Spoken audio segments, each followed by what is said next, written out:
prinsip-prinsip pengawasan pendidikan. Jadi seorang pemimpin pendidikan disebut sebagai seorang supervisor dalam melaksanakan supervisi atau pengawasan yang hendaknya mereka bertumpu pada prinsip dari pengawasan.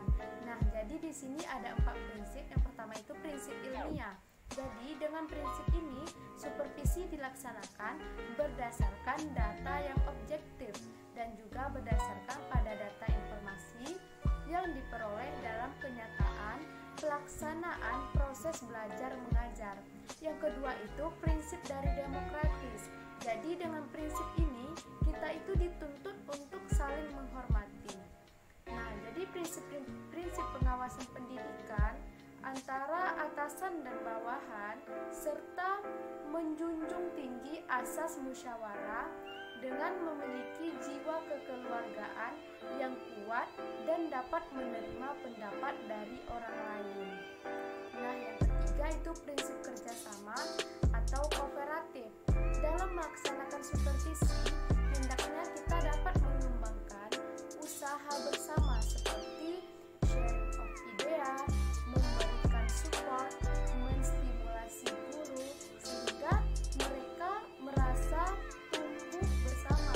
Dan yang terakhir, yang keempat itu prinsip konstruktif dan kreatif. Nah, dalam melaksanakan pengawasan, Dana dapat membina inisiatif dari guru serta dapat mendorong untuk aktif dalam menciptakan situasi belajar mengajar yang lebih baik di setiap guru dan setiap guru itu akan merasa termotivasi dalam pengembangan potensi kreativitas tersebut.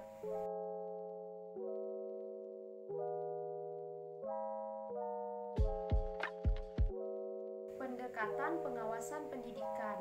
Jadi, pendekatan pengawasan pendidikan ini terbagi menjadi 3 bagian. Yang pertama itu pendekatan langsung atau disebut juga dengan direktif. Nah, pendekatan ini merupakan cara pendekatan terhadap masalah yang bersifat langsung. Jadi, di dalam hal ini pengawas memberikan arahan langsung. Pendekatan direktif ini juga didasarkan pada pemahaman terhadap psikologi behaviorisme. Nah, untuk prinsip dari behaviorisme ini adalah segala perbuatan yang berasal dari refleks, yaitu respon terhadap rangsangan stimulus. Oleh karena itu, seorang guru mengalami kekurangan, maka perlu diberikan rangsangan stimulus agar ia itu dapat beraksi di titik pengawas, dapat menggunakan penguatan atau pendekatan yang dilakukan dengan perilaku pengawas, yaitu menjelaskan, menyajikan, mengajarkan, mengarahkan, memberi contoh, serta menetapkan tolak ukur dan menguatkannya.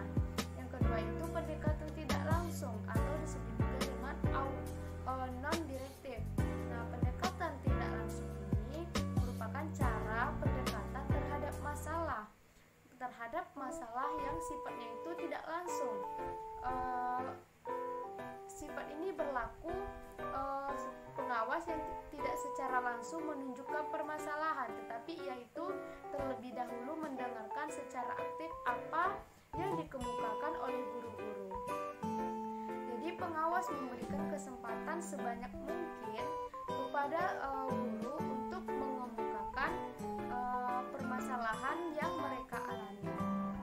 Pendekatan non-direktif ini didasarkan pada pemahaman psikologi humanistik. Yang ketiga itu pendekatan kolaboratif. Nah, jadi pendekatan ini merupakan cara pendekatan yang memadukan cara pendekatan direktif dan non-direktif.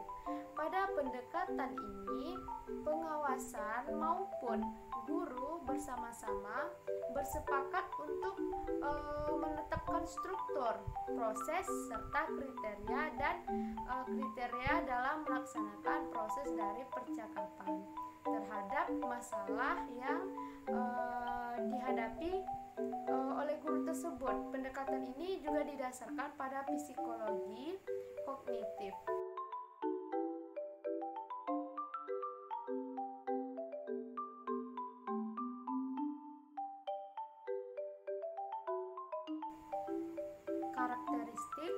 pengawasan yang efektif. Jadi, proses pengawasan yang efektif memperlihatkan beberapa karakteristik.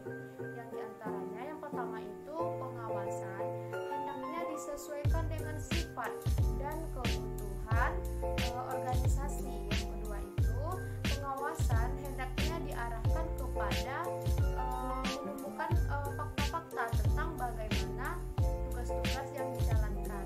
Yang ketiga itu pengawasan itu hendaknya mengacu kepada tindakan perbaikan.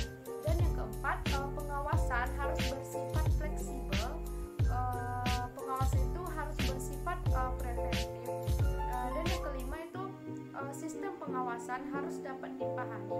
Jika hendak berarti orang-orangnya yang terlibat harus memahami apa yang hendak dicapai oleh pengawasan itu dan bagaimana mereka selaku individu dapat menarik manfaat sepenuhnya dari hasil yang telah dibuat. Dan yang keenam, pengawasan harus bersifat membimbing supaya para pelaksana itu meningkatkan kemampuan mereka dalam melaksanakan tugas-tugas yang telah diberikan oleh lembaga tersebut. Jadi dapat disimpulkan bahwasanya seperti yang kita ketahui, di setiap hal pasti memiliki karakteristik. Sama halnya dengan pengawasan pendidikan. Nah, supervisi itu memiliki karakteristik sebagai acuan dalam melaksanakan tugas bagi seorang supervisor. Nah, untuk itu agar lebih efektifnya sistem pengawasan ini harus memiliki kriteria-kriteria tertentu sebagaimana yang telah dijelaskan sebelumnya.